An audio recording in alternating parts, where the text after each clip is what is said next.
Central, join the conversation online and be a part of WCTC's real-time talk. Like 1450 WCTC on Facebook and follow us on Twitter at 1450 WCTC. Jersey Central with Burt Barron. Think we could listen to the radio or something? On the new Talk Radio 1450 WCTC. It is 7:08. It's hour number 2 of Jersey Central on the new Talk Radio 1450 WCTC, the voice of Central Jersey.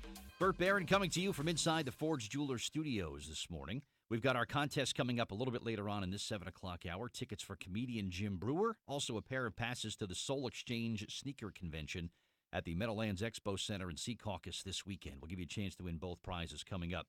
Well, end of August, just about time to get back to school, so your kids' free time is all of a sudden going to be replaced with homework, and it means they're going to be using the internet a lot more, whether it's at home on the computer, a tablet, a smartphone, whatever.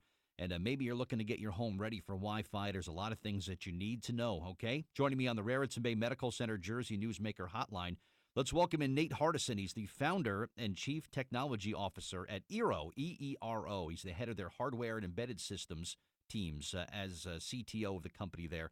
And he joins us this morning to share some information. Nate, good morning. It's Burt Barron. How are you today? Hey, I'm doing great, Burt. How are you doing? I'm doing well. Thanks for chatting with us today.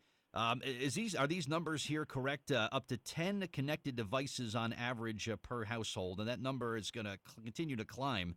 50 devices by year 2022? How could there be that many devices under one roof, Nate? Is that possible? Yeah, it's crazy to think about it. But, you know, we see it today, right? Everybody's got their own smartphone. People have tablets on top of that, laptops. And then you start adding in all these connected devices, smart thermostats, internet-connected cameras, you name it. And even now, smart appliances are kind of the next thing. When your milk is getting low, your refrigerator will be able to tell you, hey, stop and pick some milk up on the way home, right? Absolutely. There's a lot of exciting stuff that's coming down. Yeah, pretty cool. So what can parents do to get their homes ready for the online activities and back to school of what's going to be coming up with the school year?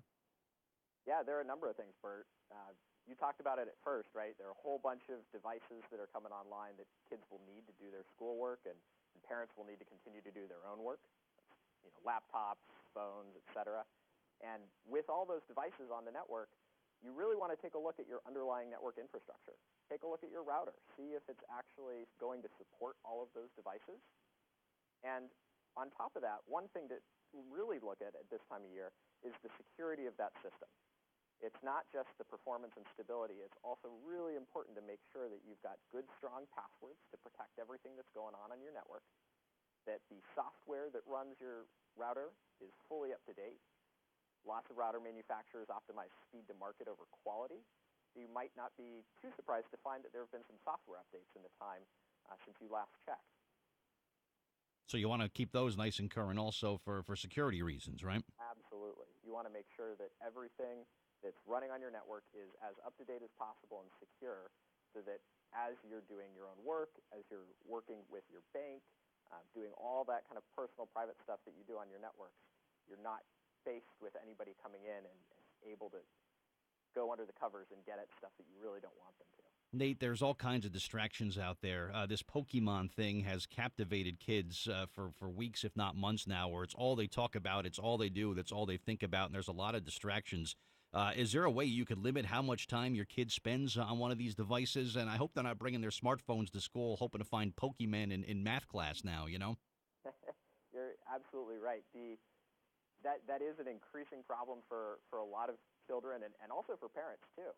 You want to make sure that the family has enough time to really be together as part of a family. So I've certainly seen in a number of families implementation of a technology-free time, whether that's at dinner or at specific homework times. And one of the things that we've done at eero is we've built a feature called Family Profiles, where you can group all of the devices that are on your network, be they laptops, phones, etc., into profiles that match different users. And you can then pause each profile independently, or you can pause the entire internet altogether so that you can have those together times. I like that. That's a nice idea. Just kind of turn the switch off for a little while, right? And say, all right, that's it. No more internet for a period, right? Certainly. I like that. I like that. Now, here at the station, I'm sure this is common in a lot of businesses, Nate, where we have We have multiple Wi-Fi networks. We have sort of a main network that our employees use for our devices and whatnot.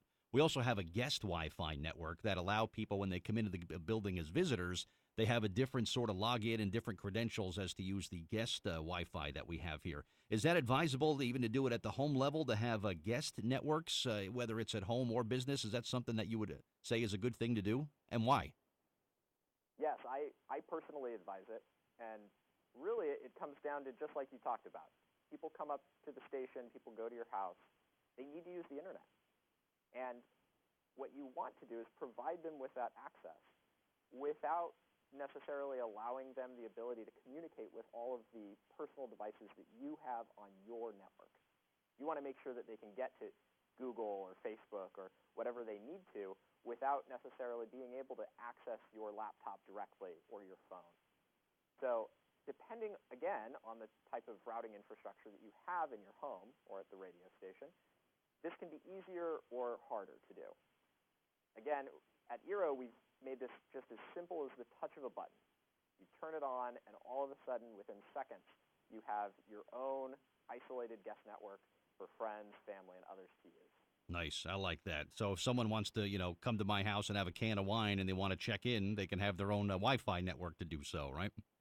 That's correct. All right. And maybe we'll have a can of wine in the fridge there for when they arrive. But can you talk real quickly about eero and where people can go to get some more information about what eero is and some things we talked about today, Nate? So eero is a startup based in San Francisco.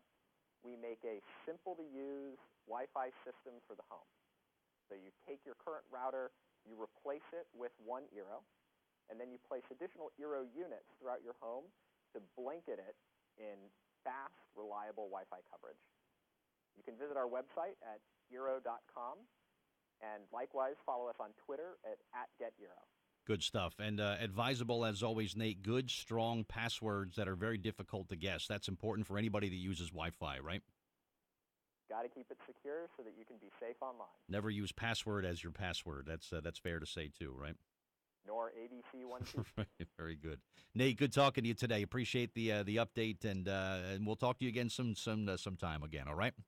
Thanks again, Bert. Great to be here. All right, thank you. All right, Nate Hardison, my guest on the Raritan Bay Medical Center.